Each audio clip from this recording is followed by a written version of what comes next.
اور درس قرآن کی یہ عظیم عظمت والی برکت والی محفل ہے۔ اللہ رب العزت اس بزم میں ہمارا حاضرانہ اپنی بارگاہ میں قبول فرمائے۔ معزز سامعین کرام، سب سے پہلے قرآن مجید و فرقان حمید کی صورت جسے ہم اور آپ سورہ فاتحہ کے نام سے یاد کرتے ہیں، سورہ فاتحہ سے پہلے، سورہ فاتحہ کی ابتدا سے پہلے، الحمدللہ کی سورت کو پڑھنے سے پہلے پڑھا جاتا ہے بسم اللہ الرحمن الرحیم۔ اس کا ارتھ، اس کا ترجمہ، اس کا بھاشنتر یہ ہے کہ شروع اللہ تبارک و تعالیٰ کے پاک نام سے جو نہایت ہی رحم والا اور بڑا مہربان ہے۔ معزز سامعین کرام، سورہ فاتحہ یہ اکثر علماء کے نزدیک، اکثر مفسرین کرام کے نزدیک سورہ فاتحہ مکۃ المکرمہ میں نازل ہوئی، اور امام مجاہد رحمۃ اللہ تعالیٰ علیہ فرماتے ہیں کہ یہ سورت مکہ شریف میں نہیں بلکہ مدینہ شریف میں نازل ہوئی۔ اور ایک قول یہ ہے کہ سورہ فاتحہ یعنی کہ الحمدللہ شریف ایک مرتبہ نہیں بلکہ دو مرتبہ نازل ہوئی، یعنی کہ ایک مرتبہ مکہ میں نازل ہوئی اور دوسری مرتبہ یہی سورت مدینۃ الرسول، رسول اللہ کے شہر میں نازل ہوئی۔ اس سورت کی ایک رکوع ہے، 7 آیتیں ہیں، 27 کلمے ہیں اور 140 حروف ہیں۔ اب اس سورت پاک کے متعدد نام ہیں، الگ الگ نام ہیں۔ الحمدللہ کو ہم صرف سورہ فاتحہ کے نام سے جانتے ہیں، مگر مفسرین کرام فرماتے ہیں کہ اس سورت کے 1-2 نام نہیں بلکہ اس سورت کے 15 نام ہیں، 15 نام والی یہ سورت ہے۔ اور حضرت اب الگ الگ نام ہیں، اور اس نام سے اس کو کیوں کہا گیا، اس نام سے اس کو کیوں کہا گیا، یہ سارا اگر میں بیان کرنے رہا تو ایک لمبی فہرست ہے، لہٰذا میں اس طرف نہیں جاتا۔ اب سورہ فاتحہ کے تعلق سے حضرت عبداللہ ابن عباس روایت کرتے ہیں کہ جب مصطفیٰ جان رحمت صلی اللہ تعالیٰ علیہ وآلہ وسلم کے پاس حضرت جبرائیل امین سورہ فاتحہ کو لے کر آئے تو حضرت جبرائیل رسول اللہ کی بارگاہ میں عرض کرتے ہیں، نبی اللہ کی بارگاہ میں عرض کرتے ہیں کہ یا رسول اللہ، آپ کو مبارک ہو، اللہ تبارک و تعالیٰ نے آپ کو 2 نور عطا فرمائے۔ آقا کریم علیہ الصلاۃ والسلام کی بارگاہ میں حضرت جبرائیل امین فرماتے ہیں کہ 2 نور عطا کیے۔ تو اس وقت حضرت جبرائیل امین فرماتے ہیں کہ 2 نور سے مراد ایک نور سورہ فاتحہ ہے، الحمدللہ کی صورت ہے، اور دوسرے نور سے مراد قرآن پاک کی دوسری صورت سورہ بقرہ ہے۔ اللہ نے 2 نور عطا فرمائے۔ معزز سامعین کرام، سورہ فاتحہ کو ہر نماز کی ہر رکعت میں پڑھنا واجب ہے۔ الحمدللہ شریف کا پڑھنا واجب ہے، اور اگر آپ امام کے پیچھے ہیں تو آپ پر سننا واجب ہے، پڑھنا نہیں۔ اس تعلق سے امام فخر الدین رازی رحمۃ اللہ تعالیٰ علیہ فرماتے ہیں کہ مدینہ منورہ میں چند علماء کرام حضرت امام اعظم ابو حنیفہ کی بارگاہ میں حاضر ہوتے ہیں اور اس بات پر تکرار کرتے ہیں، اس بات پر بحث کرتے ہیں کہ امام کی قرأت مقتدی کی قرأت کیسے ہو سکتی ہے۔ تو حضرت امام اعظم ابو حنیفہ کی بارگاہ میں علماء آنے والے 10-15 علماء تھے، تو سرکار امام اعظم ابو حنیفہ ارشاد کرتے ہیں کہ آپ 10-15 لوگ میرے ساتھ بات کریں گے، بحث کریں گے، تو میں آپ کے جواب کو نہ دے سکوں گا، لہٰذا بہتر یہ ہے کہ آپ میں سے جو آپ 15 لوگ ہیں، 20 لوگ ہیں، ان میں سے زیادہ علم والا ہے اس کو میرے سامنے پیش کیا جائے۔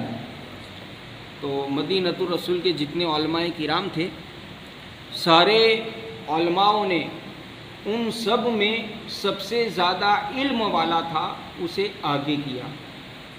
تو اس وقت حضرت امام اعظم ابو حنیفہ ارشاد فرماتے ہیں کہ کیا اس کا سوال آپ سب کا سوال ہوگا؟ کہا ہاں، اسی کا سوال ہم سب کا سوال ہوگا۔ کہا اس کی دلیل آپ سب کی دلیل ہوگی؟ تو سارے علماء کہتے ہیں کہ ہاں اس کی دلیل ہم سب کی دلیل ہوگی۔ تو حضرت سیدنا امام اعظم ابو حنیفہ ارشاد فرماتے ہیں کہ ایسا کیسے ہو سکتا ہے کہ یہ جو مجھ سے سوال کرے آپ کا سوال کیسے ہو سکتا ہے، یہ جو دلیل دے آپ کی دلیل کیسے ہو سکتی ہے؟ تو سارے علماء عرض کرتے ہیں سرکار امام اعظم ابو حنیفہ کی بارگاہ میں کہ ہم نے سب نے مل کر اس کو امام بنایا ہے، تو اس کی دلیل ہماری دلیل، اس کا جواب ہمارا جواب، اس کی ہار ہماری ہار، اس کی جیت ہماری جیت۔ تو امام اعظم ابو حنیفہ فرماتے ہیں تو پھر نماز کے اندر جسے امام بنا دیا جائے اس کی قرأت بھی مقتدی کی قرأت ہو سکتی ہے، اس کی قرأت بھی مقتدی کی قرأت ہو سکتی ہے۔ تو دوستو، سورہ فاتحہ یہ نماز کے اندر پڑھنا واجب ہے۔ تو بسم اللہ الرحمن الرحیم، اللہ کے نام سے شروع جو نہایت مہربان رحم والا ہے۔ اب سورہ فاتحہ کی پہلی آیت جو ہے یہ الحمدللہ رب العالمین۔ اب اس کا ترجمہ یہ ہے کہ سب تعریف، ساری خوبیاں اللہ تبارک و تعالیٰ کے لیے ہیں جو تمام جہان والوں کا پالن ہار ہے۔ الحمدللہ رب العالمین۔ اب اللہ رب العزت، اللہ تبارک و تعالیٰ سارے عالمین کا پالن ہار، سبھی کو یہی رب ہے جو روزی عطا فرماتا ہے۔ ارے دوستو، یہ قاعدہ ہے کہ ہمارے گجرات کا مکھیہ منتری جو ہوتا ہے، مکھیہ منتری بننے کے بعد الگ الگ کھاتے، الگ الگ وبھاگ لوگوں کو سونپتا ہے کہ تو آروگیہ کھاتے کا منتری، تو پراتھمک کھاتے کا منتری، تو اس کا منتری، تو اس کا منتری، تو اس کا منتری۔ تو اللہ تبارک و تعالیٰ کے یہاں بھی اللہ نے الگ الگ کھاتے الگ الگ فرشتوں کو دیے ہیں کہ تجھے برسات کو برسانا ہے، تجھے ہوا کو چلانا ہے، تجھے بادل کو چلانا ہے، تجھے زمین کو سنبھالنا ہے، تجھ کو یہ کرنا ہے، تجھ کو یہ کرنا ہے۔ تو اللہ تبارک و تعالیٰ نے فرشتوں کو الگ الگ کھاتے دیے مگر اللہ رب العالمین کی ذات پاک نے دو کھاتے اپنے پاس رکھے، ایک کھاتا رزق کا اور دوسرا کھاتا موت کا، اللہ نے اپنے دستے قدرت میں رکھا۔ اسی لیے ہم کہتے ہیں کہ اللہ رب العالمین ایسا پالن ہار ہے کہ کیڑی کو کڑ دیتا ہے تو ہاتھی کو مڑ دیتا ہے۔ کچھ لوگ کہتے ہیں کہ وڈودرا کی دھرتی سے ایک بندہ آتا ہے جو ٹیلرنگ کام، کپڑے سینے کے لیے کچھ کپڑے دیتا ہے،